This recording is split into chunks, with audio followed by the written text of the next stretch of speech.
Der er nogle tidspunkter på dagen, som er rigtig flotte ude på vandet. Og det er solopgang og solnedgang. Det er faktisk det flotteste tidspunkt.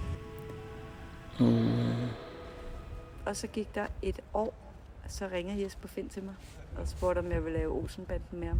Den sidste, nummer 14.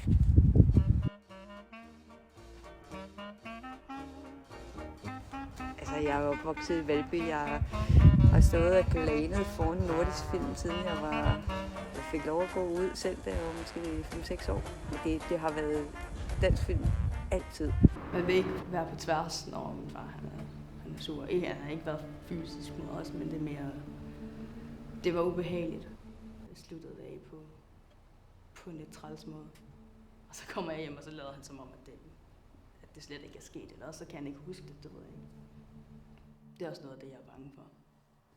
Jeg er altid bange for, at folk de glemmer, når jeg husker. Man lader det bare lidt ske-agtigt, så man kan få det overstået. Så jeg var meget heldig. Desværre. Jeg hader, at det kommer ned til held. Der bare bliver flået ud. Jeg tror gerne, jeg ville være alle andre steder end lige der. Han skubbede og mig. følte sig paralyseret. Han ligger ovenpå og hele tiden prøvede Fordi det gik så stærkt. Når overgreb sker.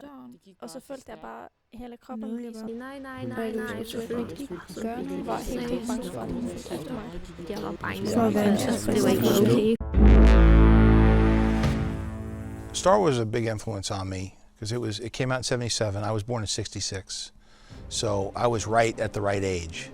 I don't even remember seeing a commercial. I remember seeing like a picture in the newspaper, like the New York Post or something, about the movie. And I saw the picture of like Chewbacca and Han Solo and whatever the headline was, I was intrigued. Bare læg kniven. Så tager vi hjem.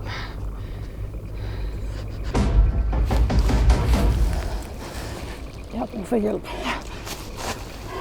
Jeg skal nok hjælpe dig. Jeg passer på dig. Jeg skal nok passe på dig. Kan du ikke se, du bare gør det meget her?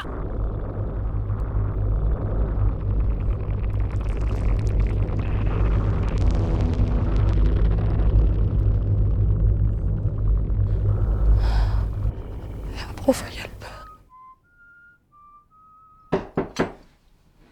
Bliv siddende. Hvad vil du? Lad os bare lige give dig den der. Tænk, at sådan en som ham kan give dig sådan nogle røde kinder. Du tager dig som et lille barn. Tror ikke, du vil komme? Nej, jeg tror faktisk ikke, jeg vil kunne. Sidste gang, at du svarer mig imod. Har du forstået?